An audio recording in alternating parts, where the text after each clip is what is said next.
Hello again, YouTube. This is the Truth Man giving you the truth. And today I want to talk about rap music and rappers and their upbringings and so on and so forth. So I came across a video, Swamp Storiez, where he goes into details about these rappers. Perhaps, I'm not sure, but perhaps he has some type of job in the industry. Not sure, but I watch his videos. He talks a lot about gangs and rappers and their upbringings. Tupac, he got a video, Tupac E40, a lot of different videos. Before I say what I'm going to say on this video, I want to kind of have a disclaimer. Just because you ain't who you say you is, that don't mean a person is like a wimp or anything. Like, why is it like a banner of honor, like growing up in bad areas?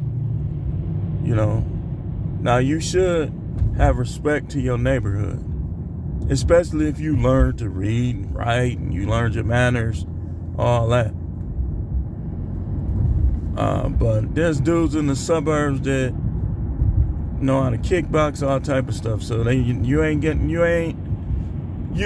a guaranteed W just because a person might not be poor or they grew up in the suburbs. For all you know, all they do is lift weights and work on fight techniques. That don't really mean anything. That's the disclaimer.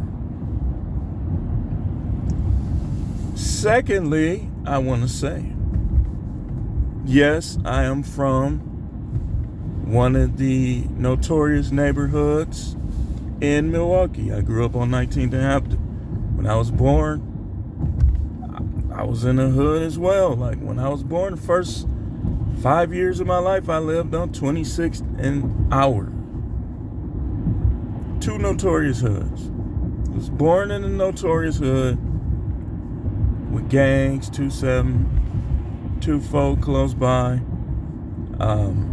Then the girls, you had the 2-2 girls and the Atomic Sheiks. And I remember as a kid often seeing like gang fights and people dancing and getting into it. Just a lot of that stuff. Milwaukee is, and I hope not always, it's full of hitman types, pimp types. Pimp and Ken is from here. A lot of them.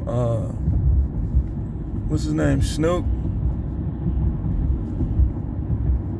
Drug dealers, drug addicts, hypes we call them. But it's time to improve the lifestyle, not glorify it. Yeah, I ain't gonna lie. I learned how to fight, learned how to handle pistols, did some things that I'm not proud of, that I'm not gonna mention on here. But it's time to improve. Like, how is it that Elon Musk is building cars and figuring out things to help people walk and all of this, and we still hearing about hoods and gangs? Like, somebody was telling me the other day about all the stuff that black people invented, but we didn't know because nobody cares about that in the black community. These dudes trying to long wing ding girls and talk about what hood they from. Again, like I've always told the youth, and I've always practiced, don't disrespect anybody's hood. Especially if they're not disrespecting yours. Like if they grew up over there and they kind of sensitive or sentimental, why would you see, that's why a lot of this stuff in the United States and predominantly black areas, that's where a lot of them conflicts be beginning. We have to learn how to respect one another. It's one thing somebody come at you, you figure out whether you're going to back down. Sometimes it's good to back down, or whether you're going to handle business. I'm not saying that. I'm saying we need to focus on improving these areas. People, some of y'all need to get college degrees. Some of y'all need to stop wasting your tax refund, wasting your money and try to start a business. You could be the next restaurant on food TV. But people, when I'm from the hood, tattoos, no. Come on now. And all the Asians and all the whites are pulling off. They in rockets. We in rafts. Let me say it again. A lot of other races are in rockets and we still in rafts. They building rockets, blasting off. We still in rafts.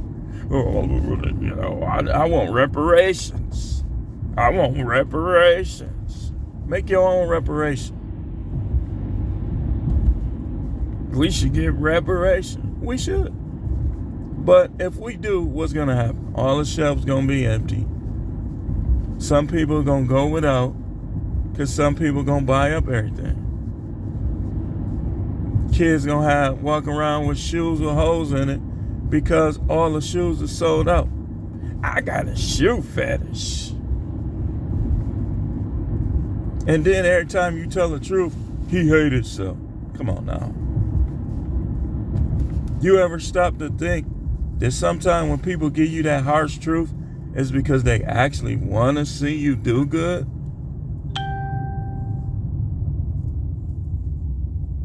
You ever stop to think that? So the guy made a video about the Migos, how they really from the suburbs. And they be saying North Atlanta. He said, but they're not really from Atlanta. They're from Lawrenceville. Lawrenceville is Lawrenceville. It's not Atlanta. But we can't say what they've been involved in after the fact.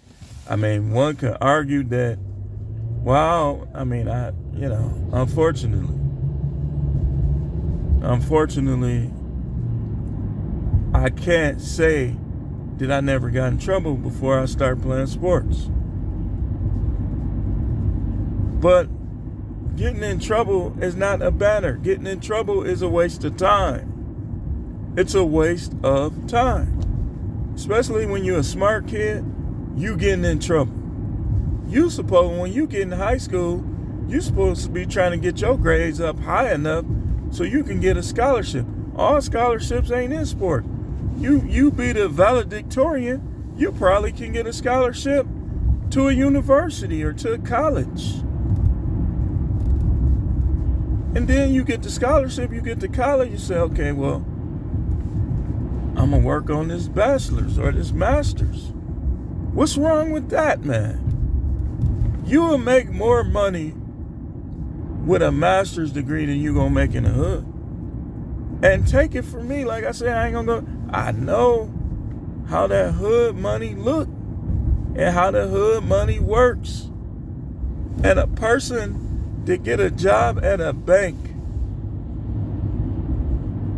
they'll be over a lot of the small timers and even maybe a couple of the big timers. Like when you be seeing those dudes with 100,000 showing 100,000, how long it take you to save that, man? 3 years? Because some people know what it's like to make 100,000 or to blow through 100,000 in a year. But you got these guys talking all this hood stuff, and some of them is from the hood. Okay, where you live at now? And we see what happens when you be in the hood too much, you get rich. That's not a stereotype when it says that a lot of melanated people are jealous. That's not a stereotype. That's an actual fact. A lot of people will rob you out of jealousy. They'll just want to just take your stuff. But I don't know what city y'all live in, but that's the way it is here. You know, and then it'd be funny. Like, I remember when I was working down in Texas, all the youth in the facility was like, man, Milwaukee this, Milwaukee that. That's white people town. I don't know what happened there. They just make beer. Now, I didn't want to do what I did. But I said, okay. I went to the top 100 most dangerous places, most crime, all these statistics. And I showed them where Milwaukee was. And I showed them where Houston, Dallas. Now, you guys from Houston, Dallas, I'm not knocking y'all. I've been there. I know it's a lot of tough guys down there. A lot of guys you don't want to mess with. You don't want to go in the hoods at night. But that's not a banner of honor. We supposed to be lifting each other up, man. I ain't talking about enabling each other. I'm talking about plugging people, giving people information. Just going to help. So in the top 100, again, it's not a put down. Don't take it as such. I respect y'all do. I even like a lot of y'all do. Why you think I'm going to move back down there? Because, you know, it wasn't, you know, it was, Texas was I liked it a lot of things about Texas. I ain't like how the people acted at work, but I liked it a lot of things about Texas. So when I looked at the list, Milwaukee was in all the statistics, they was either in the top 10 or the top 20 negative statistics. The highest one, I ain't gonna say what city, was one of the cities, was 63.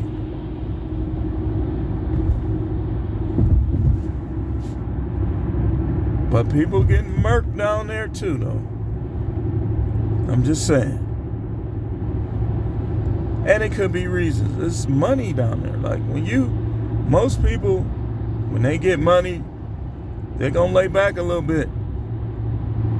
Here is voting Democrat, voting Democrat, voting Democrat. But where is it getting? Nowhere. The city is still poor, still high poverty. A lot of people living below the poverty line. I mean, come on now. I want to hear these rappers rap about getting out of the hood and getting large properties. And some of them do rap about what they have now, but I want to hear them rapping about positive rap. I don't want to hear about you taking some other dude girl, because that's disrespectful. I don't want to hear no glorifying robbing people and stealing. Because if you do your research, most of the people in other cultures and ancient times, they only robbed and stole because they wasn't as smart. Like, you had cliques everywhere from India to here to there. The less fortunate, underprivileged people, they robbed. And like one of the cliques, the Thuggy clique, they used to hide the jewels in their mouth. That's where that concept came from. When they robbed the caravans, they hid the jewels in their mouth. And if you ever seen the movie Goonies, remember how one of them, I forgot which one, had a big jewel in his mouth. She hit him in the back of the head and he spit it out. These movies be making indirect portrayals of this stuff. That's why I told you I'm going to start doing movie reaction, comparing it to topics today. So, being from the suburbs, you should be teaching people how to get to the suburb. If you from a well-to-do family, what's wrong with that? I've told people many times, like, nothing against my family. I love my family, but some stuff, sometimes I have wished that I was from a more affluent family. When times get tough, you be like, man, why, why I gotta deal with this? Why couldn't I just be in a rich family? But you got rappers glorifying hood life, kids not eating, people turning to drugs because at times it's hard, or they lazy and they don't want to put the effort forth to find jobs and to take care of their kids. So they just want to feel good. And a lot of women have kid after kid, thinking that they gonna find love or feel good. All of this stuff is waste of time. And while we do it, and then a lot of rappers done died in these streets. It's just sad. But while we talk about, well, I'm from the hood, I'm from this. You getting punked by nerds. Nerds is making you do this, making you do that, making you believe this, making you believe that.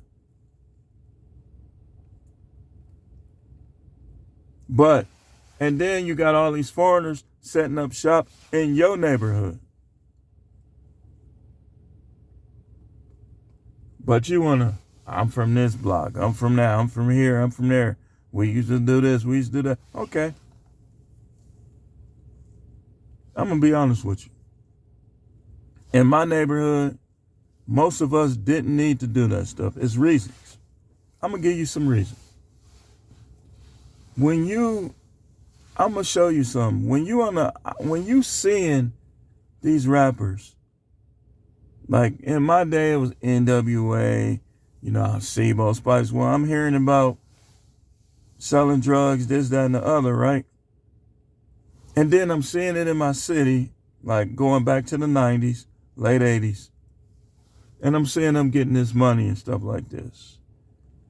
And girls like them. They've always liked bad guys.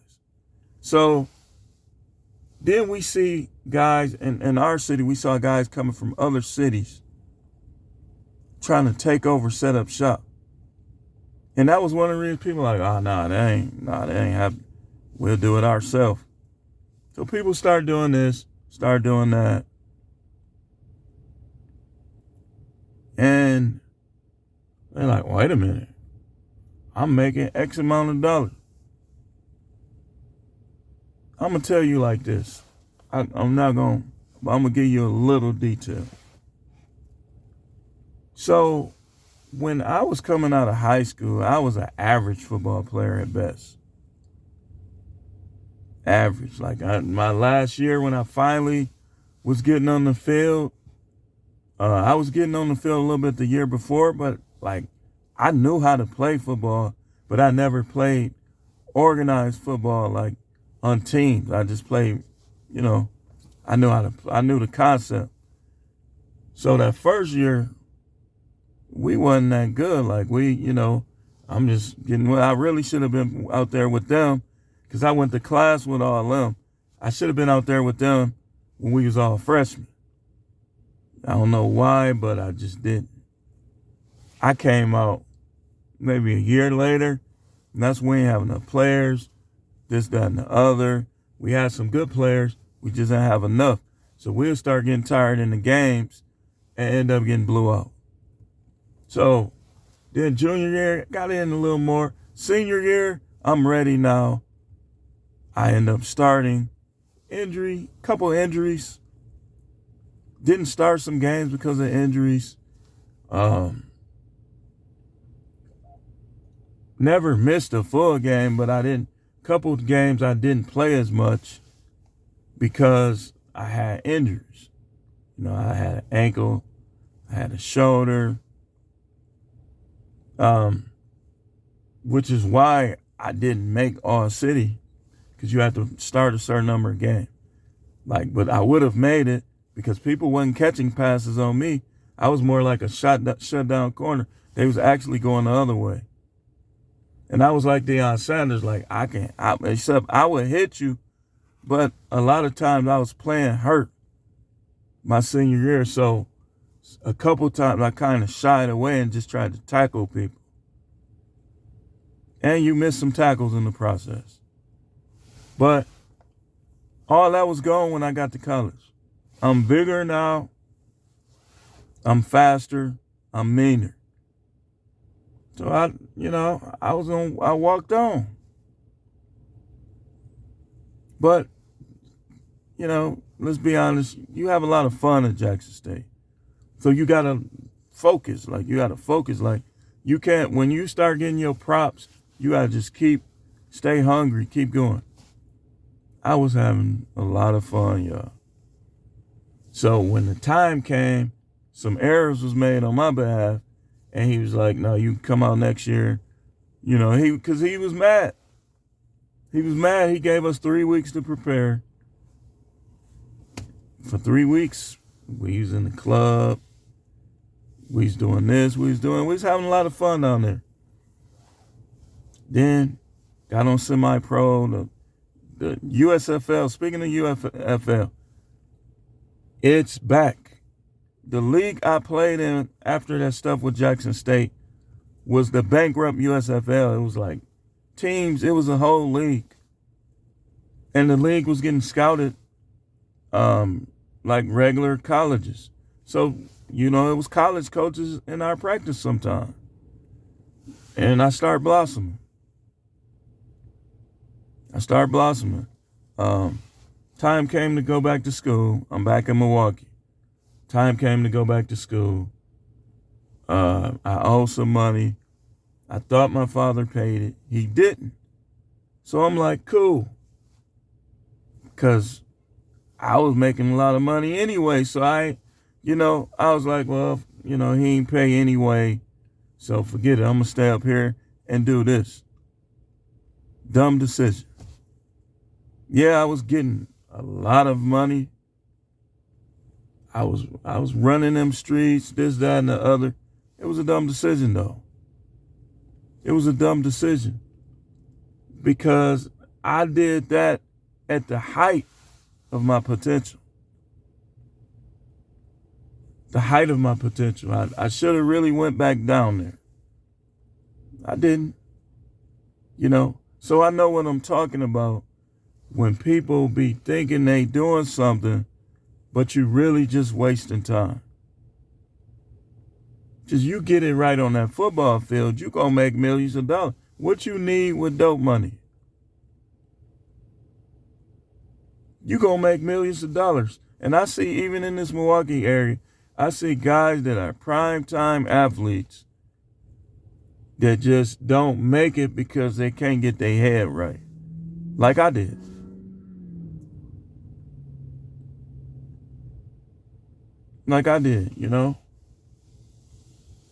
That's why I wanna tell the youngsters that it's okay to be a good kid. It's okay not to get in stolen cars. It's okay to be called a lame. If you got a good grades, and people calling you a lame, you on the right path. Because a lot of the people that's calling you lames make babies they can't afford. They end up getting shot down in the street, so on and so forth. So if that's what you are, you work a job every day. Oh, he a 9-to-5 ninja. He a 9-to-5 working ninja. What's wrong with that? What's wrong? Because if you put those dollars together, you gonna have the same stuff they got and maybe more. So what's wrong with being a 9-to-5 or a business person? It's not my career choice. I just use them as stepping stones. I'm more of a business-oriented person. But what's wrong with that? If you 16 and you making $400 every 2 weeks, that's $800 a month. If you saved half of that for like 2 years, you got like almost 10,000. Those same dudes risking their life every night to show $7,000 in their hand. And you will have nearly 10. You learn how to invest, you'll have even more. It's this one guy in Milwaukee that was in the facility I was working in. And when I'm doing some of my pickups, he works there. He been holding that job down. I always tell him, keep doing what you're doing. You're doing good. Stay out of trouble. This, that. Some of these kids are really good kids. They just think that they doing the right thing, some of them, by getting in trouble, by doing the stuff to get you in trouble. Y'all gotta go out of y'all way when it's a kid that's good. Give them that same attention. It's weird how people think. The kids that shoot somebody for you, you give them all the attention. You love them. Grandmama got them all in her house. But the good kids that don't get in no trouble, you ignore them. You act like that. What's up with that, man? Do y'all like being at the bottom? And it's going on right here. My family, my wife's family, my sons don't get in no trouble. They often go unnoticed with stuff. My daughter, same thing. Because they ain't fast. I'm telling you, a lot of these people just not about nothing, man. That's why I say, because a person, and like I heard Coach Greg and many others say this saying, all skin folk ain't kinfolk. Truth. People glorify people that's doing bad. The uncle that'll shoot you get more attention than the uncle that might be a truck driver or a city bus driver or got a college degree. And sometimes they be brothers. What's up with that, man? Because y'all really bluffing. Because you'll shoot somebody over something dumb, that means you dumb.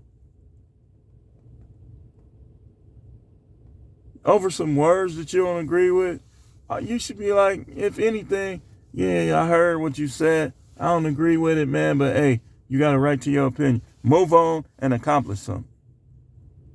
Instead of these dudes, yeah, man, you talking S, what's up now? Bang. Somebody saw you 25 years, your life gone, his life gone. And racist people are like, see what I mean about them? They dumb.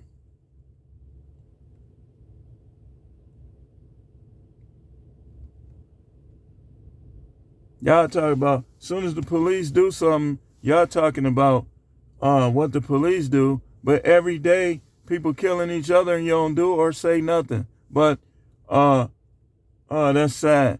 Crying at candlelight vigils, taping balloons on trees. But when the dude run up on the police, throw a punch and get dipped on his head, oh man, he need to lose his job. What he supposed to do? Let him hit him in the face so y'all can be laughing? I can recall a time, and I'm close. Same facility when I was, one of the facilities I was in. I ended up tussling with a kid, like practically fighting. They standing around watching. The staff just standing around watching us fight. I'm throwing him all over the place, putting him in a handcuffing position. They just standing there. Because they was twisted in their thinking. See, you got to call a spade. Somebody doing bad, why are you on their side? That says a lot about you. So the kid was being very disrespectful. And when he got disciplined, he didn't take it right. So he was trying to run away. And when we start going for it and I'm throwing them around, putting them in a handcuff, they not even helping. Because a lot of times, you got to be careful in corrections. If it is true, sometimes they get the wrong people who ain't in the right state of mind. So if you in corrections, you supposed to get past whether or not you like a staff, if you're a staff. And y'all supposed to help each other in situations. But they get these unstable people who, because they don't like you, they won't help you. So I'm tussling with the kid. I'm putting him in the handcuffing position. He gets out when I look at them. He was a little running back. He was a little muscle bound dude. So he was fighting back. He just was losing. And I put him in that position like 4 times before they finally came and cuffed him. And so they say, well, go in the classroom. I go in the classroom. I'm thinking, okay, they got him cuffed. I see them. I hear commotion. I'm thinking they need my help. So I come out there in the hallway and I look. They bringing this dude in the classroom. And so when they was bringing him, I think he was sick that week, congested. I've never seen that much spit to this day. When they was bringing him, he said, "You a B, Howard." Got all the phlegm out of his throat. Spit. I dipped down to the ground. Bing. It went all the way over my head. It was all over the wall. They got mad at me. They got mad. This is how people is, man. They got mad at me because they had to clean up a mess. You shouldn't have brought them in there. That's how people think. The twisted thinking. This is why black people, and it's some whites, because it was white people out there too. You know, the whites that is not the Bill Gates. I ain't saying this in a racist way, but some whites try to cling to the lower lifestyle. And one of them was like that. She tried to cling to the lower lifestyle. And how can I say this? Some of them, they like black men. And some of them can't handle when black men don't pay attention to them. They want to either be able to reject you or to do what they want to do. But when you don't pay attention to them,